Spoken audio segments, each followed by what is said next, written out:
လာပါဗျာဒီတစ်ခါမှာတော့ပရာချုခီရီကန်မျိုးလေးကိုတညအိတ်ရဲ့ဘတ်2000နဲ့တွားလိုက်ခဲ့တဲ့ကျွန်တော်ရဲ့ကိုတွေ့ခီးစဉ်ကိုမျှဝေပေးချင်ပါတယ်ဗျာအခုကအခန်းကနေပန်စုကိုကားနဲ့တွားတာကားခ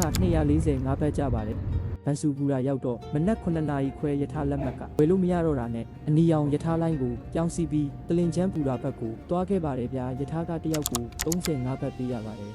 လင်ချမ်းပူရာကနေပရာချွတ်ကိုတွားမဲ့ယထာကမနက်9:33မိနစ်မှာယထာထွက်မှာဖြစ်ပါတယ်ယထာကတယောက်ကို56ဘတ်ပေးရပါတယ်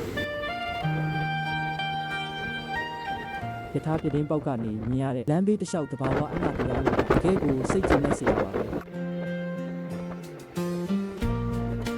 ပရာချွတ်ပူရာကိုရောက်ပြီဆိုရင်တော့နောက်ရက်ပြန်မဲ့လက်မှတ်ကိုတခါတည်းကြိုဝယ်ထားဖို့အကြံပြုချင်ပါတယ်ဗျယထာနောက်ကြတာမျိုးမဖြစ်ရအောင်ပေါ့ကျွန်တော်ကတော့ကြိုဝယ်ထားတာတယောက်ကို160ခုနှစ်ဖက်ပေးခဲ့ရပါတယ်ဗျပရာချွတ်ပူရာကနေကိုတဲခုမဲ့နေရာကိုစိုင်ကင်ငှားပြီးသွားလို့ရပါတယ်ကျွန်တော်တဲခုခဲ့တဲ့နေရာကတော့အေယာကွန်ကန်တညကို990ဘတ်ပဲကျတင်ပြီးတန်ရှင်းတက်ရက်ပါတယ်ရိုးရိုးပန်ကာခန်း490ဘတ်လည်းရှိပါတယ်ဗျပြီးတော့မျိုးပတ်ဖို့အတွက်ရက်ကို300ဘတ်နဲ့ဆိုင်ကယ်တစ်စီးငှားခဲ့ပါတယ်ဆိုင်ကယ်ငှားရင်ပန်းရောင်ကတ်သို့မဟုတ် passport ပြရပါတယ်ဆိုင်ကယ်ပြန်အပ်ရင်စီပြန်ဖြည့်ပေးရတာမို့လို့ကျွန်တော်ပြန်အပ်ချိန်မှာစီဖိုး100ဘတ်ထပ်ပေးရပြီးစုစုပေါင်းဆိုင်ကယ်ခ400ဘတ်ကျတင်ခဲ့ပါတယ်ဗျာ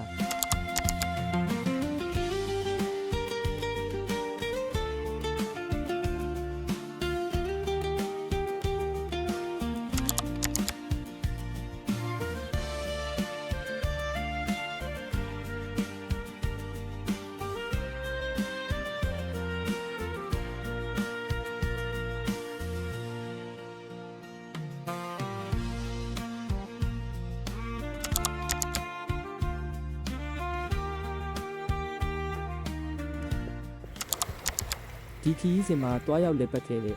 ပရာချွမျိုးရဲ့တဘာဝအလှတရားတွေကိုတနေရာချင်းစီတွေ့မြင်ခဲ့ရပါတယ်ဗျာ